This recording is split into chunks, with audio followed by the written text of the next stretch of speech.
नमस्कार. सत्याच्या तावडीत देविका चांगलीच सापडलेली असते. सत्याने देविकाला चांगलाच धडा शिकवलेला असतो. त्यावेळेला लगेच देविका सत्याला बोलते, सत्या, तू जे काही करतोयस ना ते योग्य करत नाही आहेस. हे सर्व थांबव. कारण तुझ्या या गोष्टींमुळे काय होतंय माहिती आहे का? कितीही काही झालं तरी सुद्धा तुला जे पाहिजे ते माझ्या तोंडून कधीच निघणार नाही. तेव्हा लगेच सत्या बोलतो, असं काहीतरी आहे का जे तुझ्या तोंडून निघणार आहे? खरं खरं सांग देविका. तेव्हा लगेच देविका गांगरते आणि म्हणते, असं काही नाही. आणि खरं सांगायचं तर एक गोष्ट लक्षात ठेव, उगाचच माझ्या वाटेला जायचा प्रयत्न सुद्धा करू नकोस. तेव्हा सत्या बोलतो, तू आता एक गोष्ट लक्षात ठेवायची, सत्या इज बॅक. आता मात्र तुझी वाट लागणार. देविका, माझ्या धूमकेतूला त्रास देण्याचा प्रयत्न केलास ना, तिला नाही नाही ते बोललीस ना, आता मात्र मी तुला सोडणार नाही. तेव्हा मात्र त्याची खूपच चिडचिड झालेली असते. तेव्हा लगेच सत्या मोठ्याने बोलतो, देविका, सोडणार नाही मी तुला. आता मात्र सगळ्या गोष्टी तुझ्या हातातून जाणार आहेत आणि त्या कशा जात आहेत ना ते बघ. तेव्हा मात्र देविका बोलते, सत्या, उगाच माझ्या वाटेला जाऊ नकोस. तेव्हा सत्या बोलतो, तुझ्या वाटेला? आता तर तुझी वाट लावणार आहे मी, वाट. आणि तेवढ्यात मात्र मीरा आलेली असते तिथे आणि मीरा सत्याला बोलते, अहो जाऊ देत, सोडा. तेव्हा लगेच निरूपा बोलते, अगं मीरा, असं काय करतेस? ह्या देविकाने रोज सकाळी उठून हे व्रत करायचंच आहे. खरं सांगायचं तर तिची मनापासून इच्छा आहे की नाही तिच्या वडिलांनी बरं व्हावं म्हणून? तेव्हा लगेच देविका बोलते, आहे ना, नक्कीच आहे, पण तुम्ही असा त्रास मला का देताय? तेव्हा लगेच सुधाकरराव बोलतात, अगं काय बोलतेस तू? तुझ्या वडिलांसाठी हे व्रत करतेस ना, तर तुला त्रास कसला होतोय? तेव्हा मात्र देविका बोलते, असं काय करताय बाबा? अहो किती त्रास भोगावा लागतोय मला. बाबा, माझ्या वडिलांची तब्येत बरी नाही, मला मान्य आहे, पण भर थंडीतून उठून तुम्ही मला गार पाण्याने आंघोळ करायला लावता, हे योग्य आहे? तेव्हा लगेच निरूपा बोलते, काय हरकत आहे बापासाठी एवढं केलंस तर? अगं काय हरकत आहे, बोल ना. तुझं वागणं तर चुकीचंच आहे आणि खरं सांगायचं तर तुझ्या या वागण्याचा त्रास व्हायला लागलाय आणि आता तर मला या गोष्टींमध्ये पडायचंच नाही. देविका, तुझं हे वागणं बंद कर. तेव्हा मात्र देविकाची खूपच चिडचिड झालेली असते आणि त्याच वेळेला देविका मोठ्याने बोलते, संपलंय सर्व आणि मला काही ऐकायचं नाही. आता हा विषय इथल्या इथे बंद करा, नाहीतर नको ते होऊन बसेल. तेव्हा मात्र मोठ्याने निरूपा बोलते, एक गोष्ट लक्षात ठेवायची, देविका, तुला हे व्रत करावंच लागेल आणि तू जर का हे व्रत केलं नाहीस तर मात्र मी तुला माफ करणार नाही. तेव्हा मात्र देविका खूपच चिडलेली असते. देविका बोलते, आई, तुम्ही असं का म्हणताय? आई, खरंच तुमच्या वागण्याचा मला त्रास व्हायला लागलाय. आई, प्लीज प्लीज समजून घ्या ना. तेव्हा लगेच निरूपा बोलते, देविका, तू हे व्रत करणार आहेस की नाही? तेव्हा लगेच देविका बोलते, करेन. तुमची इच्छा आहे ना मी हे व्रत करावं, तर मी नक्कीच करेन. आई, तुम्हाला असं वाटतं ना की हे व्रत केल्याने माझे वडील बरे होतील, तर मी नक्की करेन. तुम्ही अजिबात काळजी करू नका. आणि देविका तिच्या रूममध्ये गेलेली असते. त्यावेळेला लगेच देविका म्हणते, सोडणार नाही या सत्याला. या सत्याने जे काही केलंय ना त्याची शिक्षा तर मी त्याला देणारच. कोण समजतो कोण हा स्वतःला? प्रत्येक वेळेला माझ्या सगळ्या गोष्टींमध्ये लुडबुड करत असतो. आता मात्र मी त्याची वाट लावणारच. आणि तेवढ्यात पंकज तिथे आलेला असतो आणि पंकज बोलतो, बेबी, असं काय करतेस तू? प्लीज स्वतःला सावर. अगं तू असं नको वागूस बेबी, तुझ्या या गोष्टींमुळे खरंच त्रास होतोय. तेव्हा मात्र त्याला खूपच राग आलेला. तेव्हा लगेच देविका म्हणते, तुला कसला रे राग येतोय? आणि तसंही पंकज, सकाळी उठून मला करायचंय ते व्रत. अरे मान्य आहे माझ्या वडिलांची तब्येत बरी नाही, पण हे असलं व्रत? आणि त्या सत्याने सांगितला आणि आईने विश्वास सुद्धा ठेवला.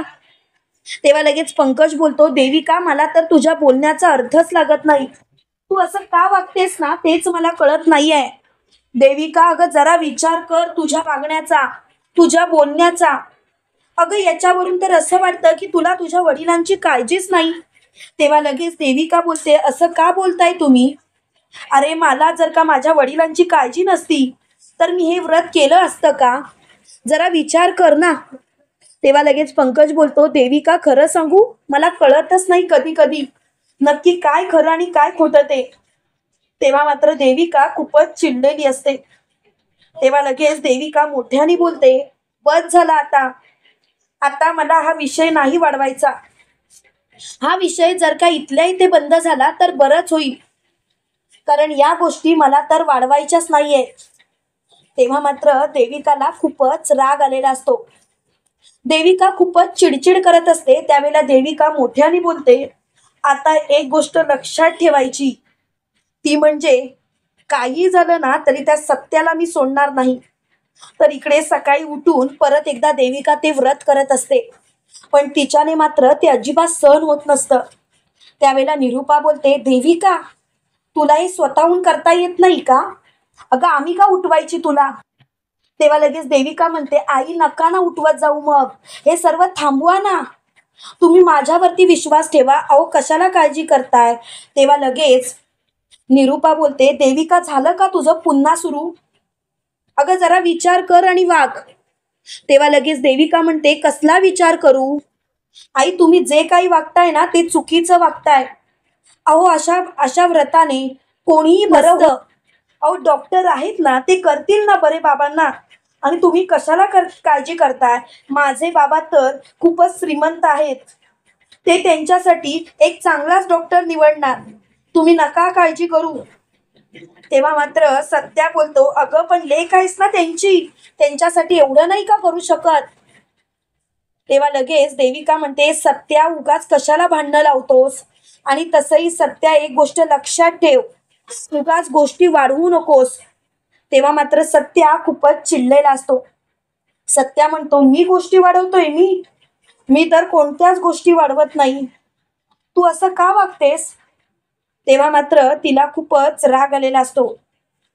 तिची खूपच चिडचिड झालेली असते आणि ती मोठ्याने बोलते, प्लीज हे सर्व शांतच होऊ देत, कारण मला ना कंटाळा आला.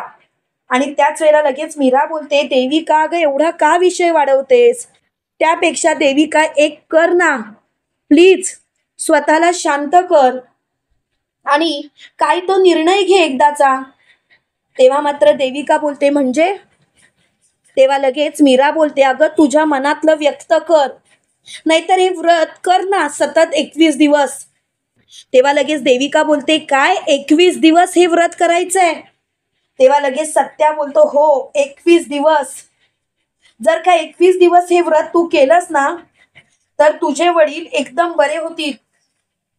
तेव्हा मात्र देविका बोलते, गप्प बस. कोण वडील? कुणाचे वडील? माझे कोणी वडील वगैरे नाहीयेत. आणि उगाचच नाही ते सांगू नकोस. मी कुणासाठी काय करू? माझे वडील तर कधीच देवाघरी गेलेत. हे ऐकल्यानंतर निरूपा हादरते आणि बोलते, देविका काय बोललीस तू? तेव्हा लगेच सत्या बोलतो, आलं ना सत्य निरूपा तुझ्या समोर. हेच सत्य आम्ही तुला सांगण्याचा प्रयत्न करत होतो. अगं हिचा बाप बीप कोणच फॉरेनला नाहीये. अगं ही फसवते तुला. तेव्हा लगेच मीरा बोलते, बघितलं सासूबाई, बघा तुम्हीच बघा, तुमच्याच कानाने ऐकलत ना बाबा, बघितलं? अहो किती किती धूर्त बाई आहे ही. तेव्हा लगेच मोठ्यानी सुधाकरराव बोलतात, हे सर्व काय आहे? आणि खरंच तुला हे पटतंय का? जरा विचार कर. तेव्हा लगेच मोठ्यानी देविका बोलते, असं काही नाही, रागाच्या भरात हे बोलून गेलं. प्लीज माझ्यावरती विश्वास ठेवा, असं काहीच नाहीये. तेव्हा मात्र देविकाला खूपच राग आलेला असतो आणि ती सत्याच्या अंगावर धावत जाणार. तेवढ्यात मीरा देविकाला रोखते आणि बोलते, देविका बस करा तुझी नाटकं. माझ्या नवऱ्याच्या वाटेला जायचं नाही. आणि तुझी हिंमतच कशी होते ग प्रत्येक वेळेला असं वागायची? देविका खोटं बोलतेस तू आणि पलटवार मात्र माझ्या नवऱ्यावरती करतेस. देविका जरा विचार करून वागत जा म्हणून किती वेळा सांगायचं तुला. तेव्हा मात्र देविका खूपच हादरलेली असते. त्यावेळेला देविका म्हणते, आता सगळंच संपलंय आणि मला आता हा विषय नाही वाढवायचा. प्लीज हा विषय इथल्या इथे बंद करा, नाहीतर नको ते होऊन बसेल. तेव्हा मात्र देविका खूपच चिडलेली असते. त्यावेळेला लगेच देविका मोठ्याने बोलते, एक गोष्ट मात्र नक्की, कितीही काही झालं तरी सुद्धा मी आता कोणालाही माफ करणार नाही. आता मात्र सगळं काही समाप्त आणि मला तर आता या विषयावर नाही बोलायचं. तेव्हा मात्र देविकाची खूपच चिडचिड झालेली असते. त्यावेळेला देविका लगेच मोठ्याने बोलते, सत्या, तू हे जे काही केलंयस ना त्यासाठी मी तुला माफ करणार नाही. तेव्हा लगेच सत्या बोलतो, मला काही फरक पडत नाही देविका, मला तुझ्याशी बोलायचंच नाहीये. आणखीन एक गोष्ट देविका शेवटची सांगतो, हे सर्व थांबव नाहीतर तुझ्याच अंगाशी येईल. तेव्हा मात्र देविकाची खूपच चिडचिड झालेली असते आणि त्याच वेळेला लगेच देविका मोठ्याने बोलते, मी सांगते ना आई. त्यावेळेला लगेच निरूपा बोलते, ते काही नाही. आता मात्र एक गोष्ट लक्षात ठेवायची, जसा तुझा अंकल आला ना तसा तुझ्या बापाला घेऊन इथं यायचं. आणि जर का तू तुझ्या बापाला आणलं नाहीस ना तर मात्र मी तुला सोडणार नाही. तेव्हा लगेच देविका बोलते, असं काय करताय आई तुम्ही? माझे बाबा तर आजारी आहेत, त्यांना कसं मी बोलवणार? आई प्लीज असा विचार नका ना करू. तेव्हा लगेच निरूपा बोलते, हे बघ, मला तुझं काहीच ऐकायचं नाही आहे. आता विषय संपला, तुझा बाप इथं आलाच पाहिजे. आणि जर का तू तुझ्या बापाला इथं बोलावलं नाहीस ना देविका तर मात्र तुझं काहीच खरं नाही. आणि निरूपा तिथून रागाने निघून गेलेली असते. त्याच वेळेला लगेच मोठ्यानी मीरा बोलते, काय देविका, मला धमक्या देत होतीस ना? Devika is back. आता तुझी नाटकं बघ. देविका, एक गोष्ट लक्षात ठेव, तू खोटं बोललीस आणि याची शिक्षा तुला मिळाली. देविका, या गोष्टीला मी तुला कधीच माफ करणार नाही. देविका, प्रत्येक वेळेला तू असेच काही ना काहीतरी कारस्थानं करत आलीस आणि त्याचमुळे तू तोंडावर आपटत आलीस. तेव्हा मात्र देविकाची खूपच चिडचिड झालेली असते. त्याच वेळेला लगेच देविका मोठ्याने बोलते, आता सगळं संपलं. मीरा, तू जे काही वागलीस ना ते योग्य नाही वागलीस. त्यावेळेला सत्या बोलतो, आवाज खाली ठेवायचा. हिम्मत कशी झाली तुझी असं बोलायची? देविका, स्वतः चुका करायच्या आणि त्याच्यावरती मात्र पांघरून घालायचं. आता मात्र मी तुला सोडत नसतो देविका. नाही ना तुझ्या बापाला तुला आणायला लावलं तर नावाचा सत्या नाही. तुझा बाप तर नाहीच आहे मला माहिती आहे, पण तरी सुद्धा मी प्रयत्न करणार. देविका, लवकरात लवकर तुझा बाप आमच्या समोर आलाच पाहिजे. तेव्हा मात्र देविकाची खूपच चिडचिड झालेली असते आणि त्याच वेळेला लगेच सत्या मोठ्याने बोलतो, आता एक गोष्ट लक्षात ठेवायची, लवकरात लवकर त्या अंकलला सुद्धा तयार राहायला सांग, कारण तो तुझा अंकल नाही हे सुद्धा सत्य मी सर्वांसमोरच आणणार. तेव्हा मात्र देविकाची बोबडीच वळते आणि देविका तिथून निघून गेलेली असते.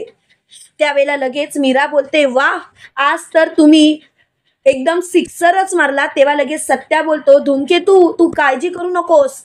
तुला जो कोणी त्रास देईल ना त्याला चांगल्याच शब्दात मी उत्तर देईन. तुला काळजी करायची गरज नाही धूमकेतू.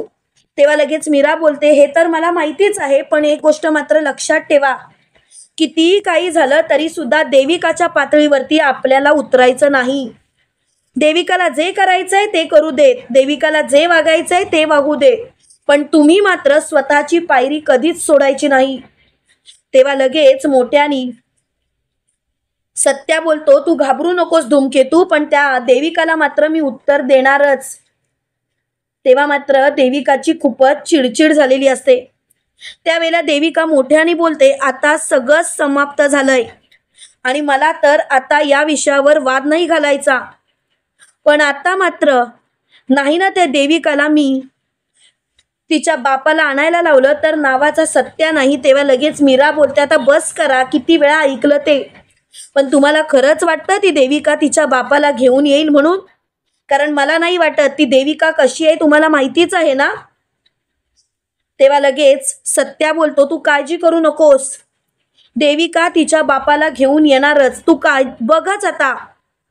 अगं, कोणता नाही कोणता तरी रस्त्यावरचा माणूस ती आणणारच. हे ऐकताच मोठ्यानी मीरा बोलते, याचा अर्थ तिने अंकलला जसं उभं केलं तसं. तेव्हा लगेच सत्या बोलतो, हो, पण या वेळेला मात्र आपण तिचा डाव हाणून पाडायचा.